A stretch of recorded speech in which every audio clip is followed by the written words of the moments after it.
comprennent que les problèmes de développement ne sont pas des problèmes secondaires. Et je voudrais féliciter les auteurs de ce livre, féliciter aussi, je le dis ici, M. Potvin, qui était un très bon ministre de la coopération, il faut le dire, un des très bons ministres de la coopération, et qui est un homme sincère, qui a fait vis-à-vis de l'Afrique un travail très positif, et je suis heureux d'être son ami. Heureux de saluer notre ami antillais qui a fait un livre finalement qui est très intéressant parce que c'est un livre de sociologue, Corps noir, tête républicaine. Il essaie aujourd'hui finalement de se battre pour montrer qu'il existe des identités, et que ces identités peuvent aussi servir de la République, se recommander de la République, être respectées par la République. Je crois que c'est une chose qui est très importante. Voilà ce que je voulais dire au passage. Vous avez dit le livre comme combat. Alors peut-être qu'on pourrait reprendre cette expression et puis la partager. Et je pense qu'évidemment, Moïse Hino, ça fait écho à ce que vous avez fait. Oui, bien sûr, parce que le premier combat, c'est d'abord essayer de calmer un petit peu les colères que l'on a au fond de soi avec l'histoire qui des fois est mal connue, mal apportée et méconnue. Un combat pour le partage de la société, un combat pour essayer de trouver de l'apaisement, un combat pour que la République telle que nous la prenons, telle que l'on nous l'a appris aux Antilles, trouve toute sa puissance.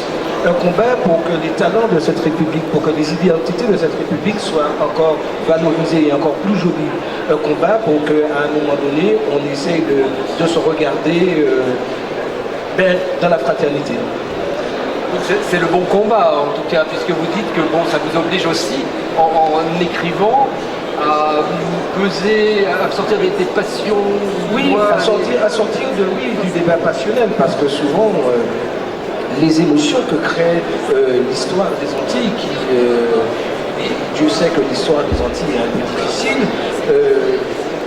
ne permet pas toujours cette émotion de réfléchir. Et nos mots parfois sont empreints de cette émotion qui dépasse notre pensée.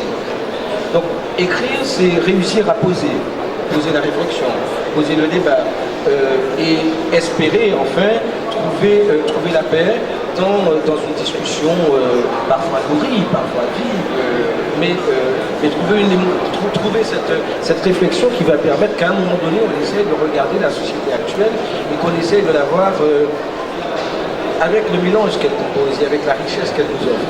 Alors ça, c'est l'essai qui rend son lecteur intelligent, mais aussi parfois ça peut être le pamphlet et la colère, le coup de colère. Le temps de l'Afrique, ça aurait pu être un pamphlet. Vous y aviez pensé, Olivier Ray? On commence toujours par un petit pamphlet et puis ça finit bien plus gros qu'on le pense. Mais je revendique, je crois que Jean-Michel Severino revendiquerait également les mots de colère et de combat. Alors pour le temps de l'Afrique, c'était la colère contre ce décalage entre les réalités africaines qu'on croisait et que nos collègues de l'Agence française de développement croisent au quotidien dans leur métier. Et puis la perception d'un continent, ici en France notamment, trop souvent vu comme à la marge du monde de la mondialisation, de la croissance économique, marquée par la pauvreté, etc.